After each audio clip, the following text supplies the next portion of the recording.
If you were going to pick Mhm. your favourite album of the year, Goldfrapp's Felt Mountain, actually. It's just whenever I listen to it, I get completely lost in that world. it is stunning. It's sonically impressive, very sensuous. Her voice is great. Will Gregory's sense of arrangement and sound, superb. I'm with you on that. I think that record is absolutely stunning and still sounds as good as it ever did. Yeah. Still sounds as good as it ever did.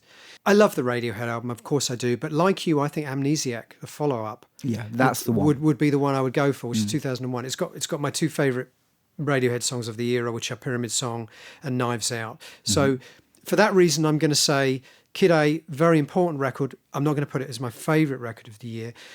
My favourite records of the year probably are, like you, the Goldfrapp record. Ghost Tropic by Songs of Hire. That's great. Yeah. I think it's just an album that, again, exists outside of any time. It's just stunning. And I listen to it as a continuum. I listen to it as an album. And for that reason alone, I never get tired of listening to it. Other albums this year that I possibly would consider amongst my favourites, The Virgin Suicides, the Air album, is brilliant. And the next album, Hanging Gardens, is probably my favourite next album. As you say, a lot of their albums are a little bit interchangeable. This, for me, is just a little cut above. And in that sense, I think what they do is very important in the sense they've almost created their own sound. I'm going to say that's a very special record to me.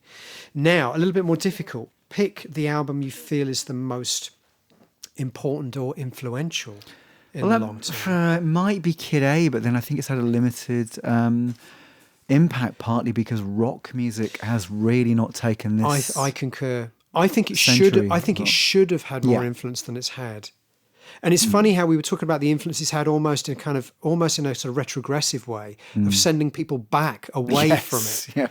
Coldplay and U2 kind of go sort of almost providing the anti-Kid A. Yeah. If that's its influence, obviously that's a pretty negative one. But I think it obviously has had an influence on music, but not. I think you're right, not to the extent that you might have anticipated. No, whereas you can say that the Bends and OK Computer, they set a template for the next 10, 15 years of rock and indie rock. That sadly doesn't. Yeah. But maybe should have done. I The agree. D'Angelo, maybe, in the way in That's which the one it's... for me, yeah. Yeah. It's conceived. I think, that perhaps might be the one that you can hear in more latter-day music than any other album from this year. I think so too. I think in the sense that it was beginning of that kind of whole generation of neo-soul music. The fact that urban music today is the dominant musical form. That record, it's brilliant. The production is brilliant. It's looking forward. At the same time, it's also drawing from the past. And isn't that what we sort of value the most of all on this podcast? I mean, that's what we're always looking for in a way, isn't it? The Eminem and the Linkin Park records in their own way have been very influential too, but influential on music that I personally don't like. No, Linkin there we Park, go. you could definitely hear it through the early 2000s, influencing a lot of bands, partly because of its success, partly because it was a great sound. Well, and also ditto the Coldplay record. I think there's been no end of sort of bands that have tried to ape the Coldplay sound. And again, what I like about Coldplay is that, for a mainstream band, they have continually shifted They've tried different directions. things. Yeah, they've tried different things. And he just has got the most phenomenal voice, and he can sing the phone book, and it sounds good. And on that note, I think we can draw a veil over the year 2000.